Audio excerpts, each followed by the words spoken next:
Good morning, Venice, Northport, and Englewood. This is Francesco Abbruzzino with the Venice Scoop, bringing you the latest news for South County, Sarasota. Today is December 9th. It's a Monday. Feeling a little exhausted from a long weekend, or what seemed to be a long weekend, with the boat parade and everything else that happens. Now, county news, there's not much happening county-wise that impacts us at the South County level, so we're going to move straight into the Venice news. And the first one is a email that came out. It's in regards to the mayor and the 911 memorial. As we all recall, we had a 911 Memorial Day speaking out there, and the mayor was out there with a couple council members. An individual came in and spoke pretty negative about the Muslims, Muslim religion, and the mayor said he knew nothing about it, and there was a bunch of controversy out there. Well, anyways, what ends up happening is the mayor sent off a letter wondering, basically, this to summarize, he wrote this: the park is a unique park in that it is within the limits of the city, but the land is county owned and county operated. The city and the county both approved the placement of the 911 memorial. Speaking for myself, I'm happy that we have it to honor those who lost their lives during the infamous day 12 years ago. Those days that followed. My question are these: now that the monument has been placed in public land, who owns the 911 memorial? Further, who is the authority to do further engraving on the granite, and who is approving the names? He sent this back off in September to, I think it was County Commissioner Robinson. She forwarded it basically to Carolyn, who handles the parks for the county. She finally responded and said, hey, look, I talked to our attorneys, and basically, long story short, she gave a non-answer. Really no resolution to it. It's sort of hard for me to believe that they would go into an agreement with a third party to put this monument out there and nobody knows who owns it, who's responsible for it, who's allowed to come out and make speeches on it and all that good stuff. Somebody's dropping the ball, or they did know and they're just trying to cover it up. So basically, she said she talked to Sweeney, who's the guy in charge of that, putting that memorial out there, and expressed her concerns going forward with what kind of speech should be given out there, and they're still meeting with the attorney. So a non-answer answer to a question from 3 months ago from the mayor. Our next story comes to us from inside Venice. Dr. Martin, the former mayor of Venice, brought up a concern in regards to property owners not transferring over their water to the city water and sewer system.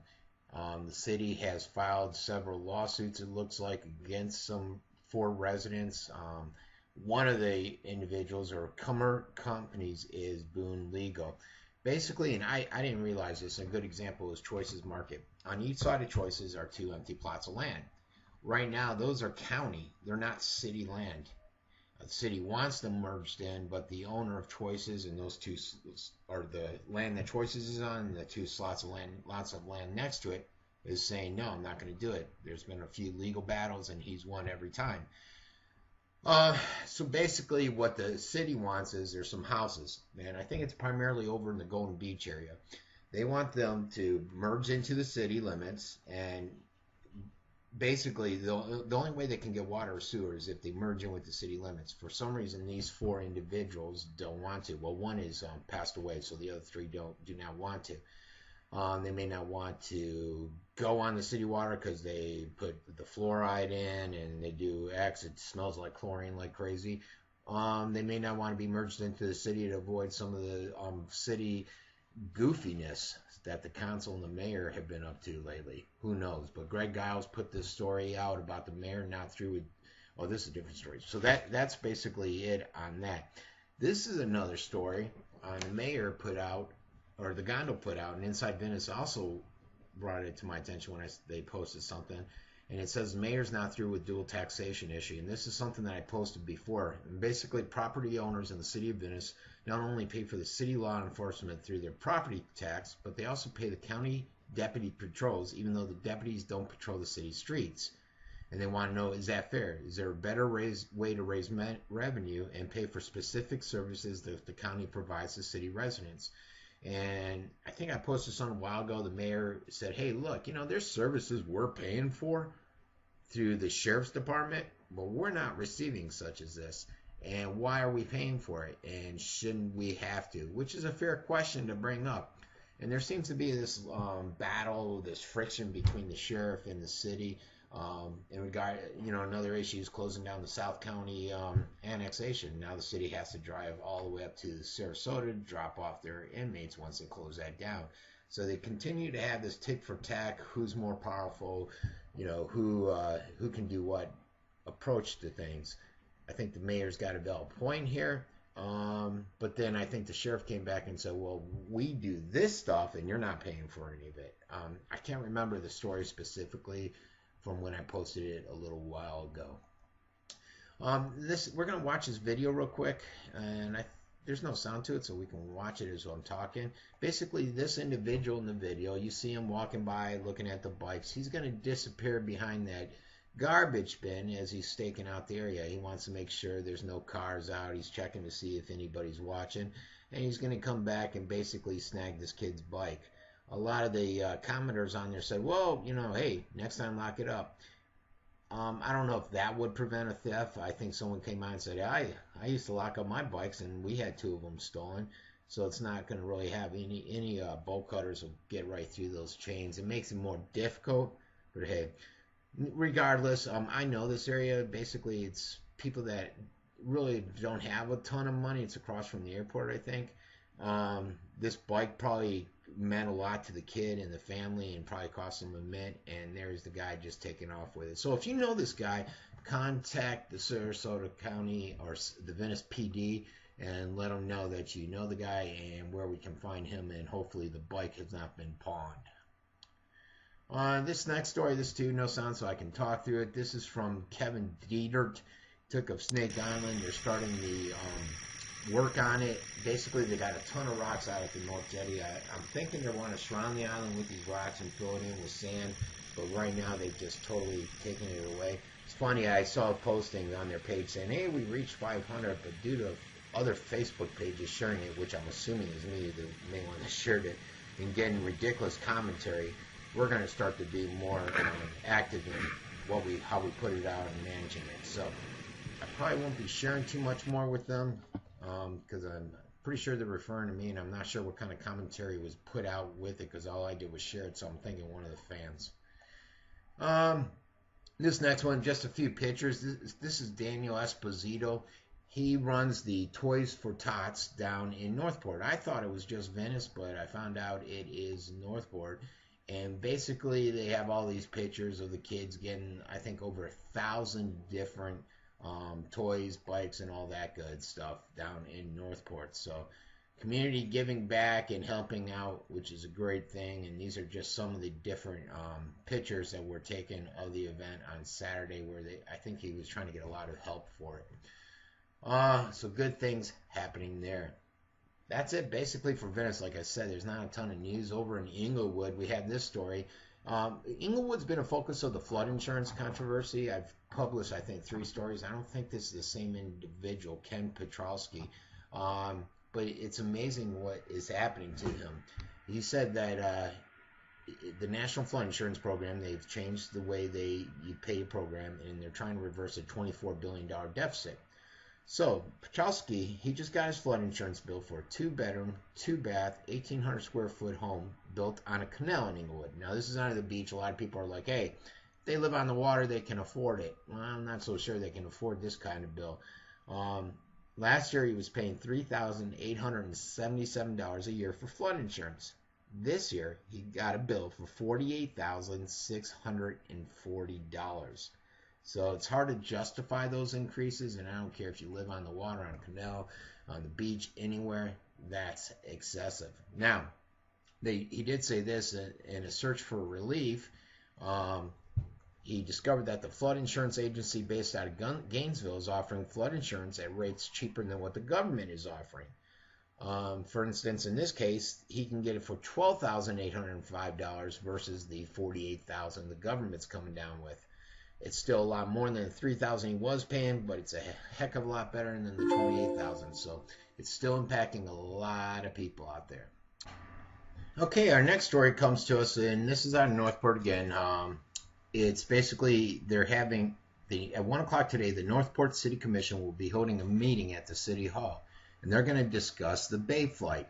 I guess behind the Commission City Hall building there's a Bay Flight, and they signed a 2-year agreement where Bay Flight can lift off and come in and take off. Well, about I think it was 1,800 residents are not excited about it. They said it's causing way too much noise. So they're having a meeting today to get some input from the residents of Northport, and they're going to consider any alternative spots that they can move it to. Hopefully, the only thing that would suck about this whole thing is if they move it and it's next to somebody else who's going to have the same issue. So obviously they got to find somewhere that's way out there. What they'll probably do is move it somewhere where there might be 10 people that can complain instead of 1,800, and then everyone in their minds will be happy except for the 10 new people being impacted. Over the weekend, we had a motorcycle accident on Saturday near Warm Mineral Springs. They said the motorcycle was struck by a car around noon near the intersection of US 41 and Ortez Boulevard. So, I know you always see those stickers out there saying, watch out for the motorcycles. Absolutely watch out for them. Be careful defensively driving yourself, but also I've seen a lot of motorcycle drivers that you need to watch out for because they're just careless in their driving. I don't know if that's a situation, but this individual, we got drivers in cars and in motorcycles could be careless, a lot more congestion out there, so everybody all around needs to be a lot safer. Also on Saturday, they had the Sumter's final phase of road widening beginning, and they invited the public out there, and they said they were doing it on a Saturday because they wanted the people to see the work during the week. People work during the week, and the city manager, Jonathan Lewis, wanted people to be able to come out and see what it's all about on a Saturday. Just what I want to do. So that's it for the news. Let's hop over to your weather and see what's happening there. All right, as you guys may or may not know, a lot of the weather is cold weather staying up north. If you guys saw the Philadelphia game, they were just getting hammered. Minnesota's game, they were getting hammered. So they're getting impacted big time. That front is actually coming through here today or tomorrow, I believe. And it's going to have really a negligible impact on us. You're really not going to see much. As you can see from the temperatures down there, it's going to be a high of 82 to 81 for the next 3 days. It was supposed to get colder on Tuesday or Wednesday as of last week, but that's been revised, I see. And now they're calling for 78 on Thursday. It looks like after the front passes through. So based upon this, I'm seeing a front probably coming through on the 31st. So you can see there's no rain anywhere in sight. Winds are out of the southeast, 10 knots. There's a 2 to 3 foot light chop out at the sea with a low tide at 12:24 p.m. and then we'll have a high tide at 6:33 p.m. The water temperature is at 73, which is pretty chilly to this old man. Okay, over to events. This is one I just posted at our mother's house. There was also a story about her the other day, or that agency, and I've never heard of them until the other day, and it sounds like a program where they bring younger new mothers into the program. I'm thinking a year, and they show them how to basically mature and handle the kids and the crisis and be good mothers out there. Well, they're having a dinner dance to raise dollars for the house. Joyce Scott is the director out there. This event's going to be on Thursday, the 27th of February from 5:30 to 9:30. I put a link up there where you can get tickets and check out that event. Also today, as you may or may not know, Choices is closing down. Well, they're sold their business. Not sure if the new owners are going to stick with the concept that Karen and Bob have, which is they're true fighters for the organic cause out there, fighting Montos on a day-to-day basis. Not sure if the new owner will be like that. They are having a 20% off sale today and tomorrow. So if you like your organics, now's the time to get out there and buy your organic groceries. It's a customer appreciation, and tell Bob and Karen you appreciate them. I think they're going off to do some farming on some organic land that they're going to purchase. So good luck to those two. Okay, so for this lazy Monday, this is Francesco Abbruzzino, and that's the end of the broadcast. If as you know, on Venice Scoop, Northport Scoop, and the Englewood Scoop, I'll continue to update you guys on any new things happening out there. If you can, check out the parade video footage that I put up. I think we had, close to 700 viewings just yesterday since I put it up. We also have our carbonara recipe up there, the cooking show, with I think over 7,000 hits, I think, after 3 or 4 days as of this morning. Not sure the next cooking show. Got to work with the wife and see what we can come up with and put it out there, since that seems to be a successful program. So for Francesco Abbruzzino and the Venice Scoop, ciao tutti.